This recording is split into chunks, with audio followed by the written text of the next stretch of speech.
Como se preparar para uma aula de música? Por incrível que pareça, eu vi necessidade de fazer esse vídeo. Pode ser que alguém ouça e ache estranho, né? Pense, ué, mas é só ir para a aula e fazer a aula, né? Pois é, eu vou ressaltar alguns pontos e vamos ver se você se identifica ou não. O primeiro deles é, fiz anotações aqui. A minha primeira recomendação é: se você for fazer aula particular, principalmente, agende uma entrevista curta, nada que tome o tempo do seu professor ou professora. 20 minutos já resolvem muita coisa. Por que eu digo isso? Eu recebo muitos alunos que narram incompatibilidade conceitual, estética, de vários campos com os professores anteriores. Eles falam, mas ele só queria me ensinar escalas, ou então só queria trabalhar com repertório, ou então eu nunca tocava uma música, eu só fazia exercícios técnicos e não gostei e não soube, na época do professor ou professora anterior, fazer essa negociação, essa conversa inicial. Então, sempre que você for buscar um novo professor ou professora, por favor, agende uma conversa onde você pode fazer perguntas, estipular projeções, fazer um planejamento, qualquer tipo de expectativa, dúvida, interesse, esse tipo de coisa. O que me leva ao próximo ponto. Se você não está fazendo aula com um professor especificamente, tá fazendo aula em um curso, uma escola de música, seria bom você verificar se existe ou não uma bibliografia prévia, uma espécie de ementa. Porque nas instituições onde eu trabalhei, eu também vi alunos e alunas frustrados com essa expectativa de que iam fazer um curso de um estilo, um curso de rock, mas era um curso de guitarra, um curso de música clássica, mas era um curso de piano, não necessariamente implicando naquele repertório da expectativa do aluno.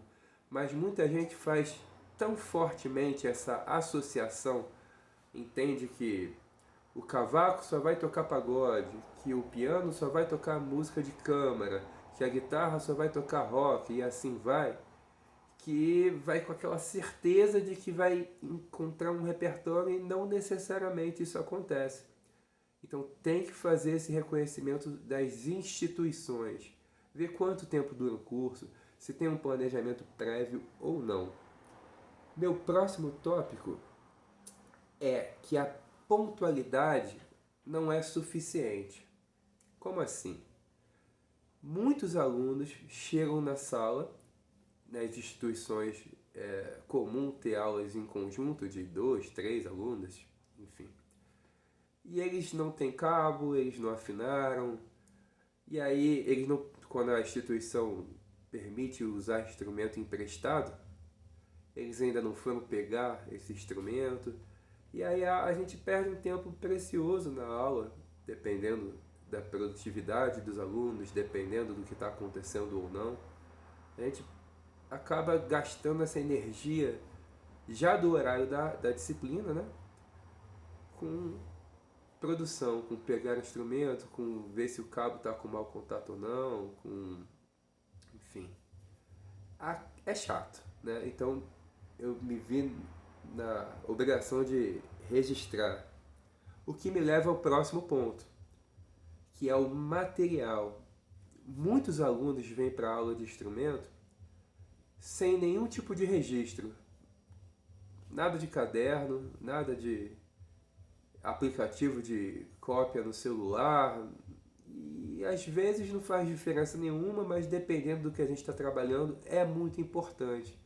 Então, coisas como as partituras ou cifras do repertório que a pessoa está estudando, palheta, não sei, tantas coisas. Quando é uma aula de prática em conjunto, o cachimbo do hi-hat é batata, todo mundo esquece o cachimbo do hi-hat. Espeta, quando liga o amplificador, vê que o cabo está totalmente com mau contato e fazendo aquele barulho que compromete o tempo dos outros, da pessoa e do professor. Então, chegar cedo com o material revisado já dá outro tchan para a experiência. Um próximo ponto é, às vezes a relação de honestidade não é muito fácil. Eu recomendo fortemente, seja honesto ou honesta.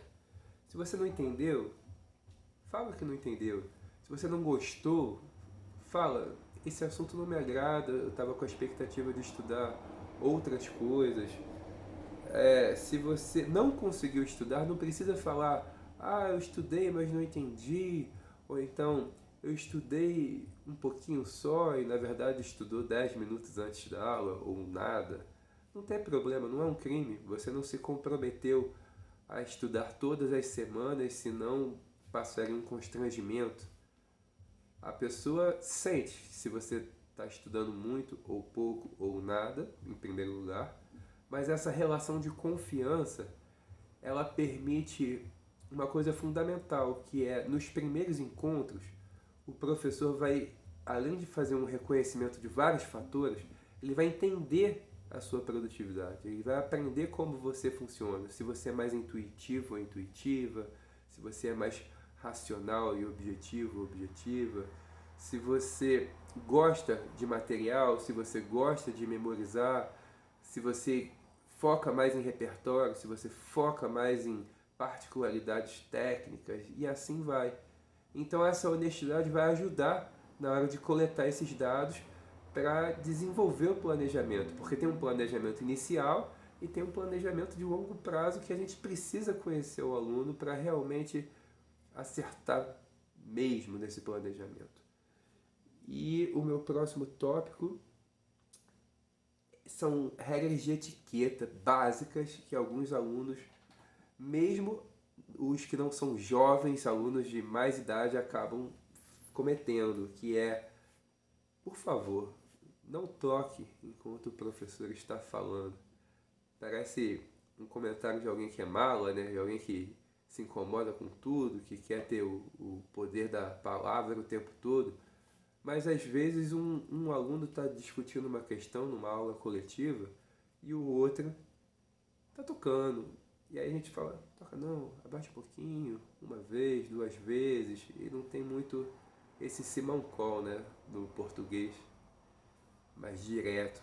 Quando é aula online, às vezes as pessoas deixam o microfone ligado sem querer, e aí estão falando com alguém, e aí a gente fala, por favor, fulano ou fulano, você pode mutar o microfone? E a pessoa, desculpa, isso acontece mais do que a gente imagina. E valeu aqui eu registrar esse tópico.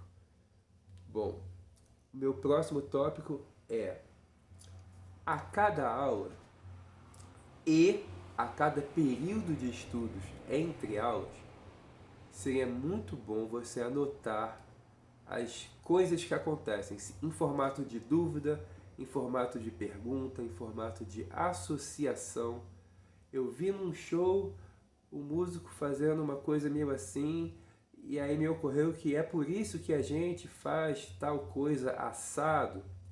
Vocês perdem muitas oportunidades de fazer essas associações e poder desenvolver a conversa. Alguns alunos têm esse perfil de muita dificuldade em verbalizar o que deseja estudar, o que gosta, qual é a próxima coisa que quer fazer, e acabam deixando toda essa responsabilidade na mão do professor, que pode ser um jeito muito bom de funcionar. Para algumas pessoas realmente funciona muito bem. No entanto, a gente vê em alguns casos que a gente poderia render mais, poderia avançar mais, e rola essa dispersão.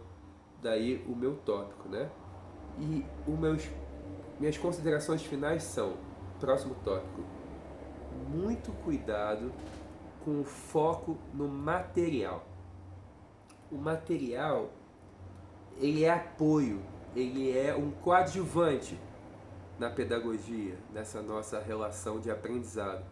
E algumas pessoas focam tanto, mas tanto, que acabam elevando o status do material em oposição à experiência, ao estudo, às conclusões a partir daquele material. E eu não preciso falar que muita gente coleciona PDFs de métodos e mais métodos, e songbooks, repertórios de diferentes montagens, né? Grades de piano, grades de orquestração, grades de quarteto de corda. E quando você vai ver o tempo de estudo daquele mesmo estudante, a ênfase está toda em registros. Muito cuidado com isso. Meu próximo tópico é correlato. Priorize a performance sobre o estudo. Como assim? O porquê das coisas é menos importante do que o como do ponto de vista da performance. Muitos alunos, enquanto ainda estão desenvolvendo uma passagem mecânica, uma questão de afinação, uma precisão rítmica, eles estão muito preocupados no porquê daquilo, onde se usa aquilo, quem usa aquilo, quais são as referências.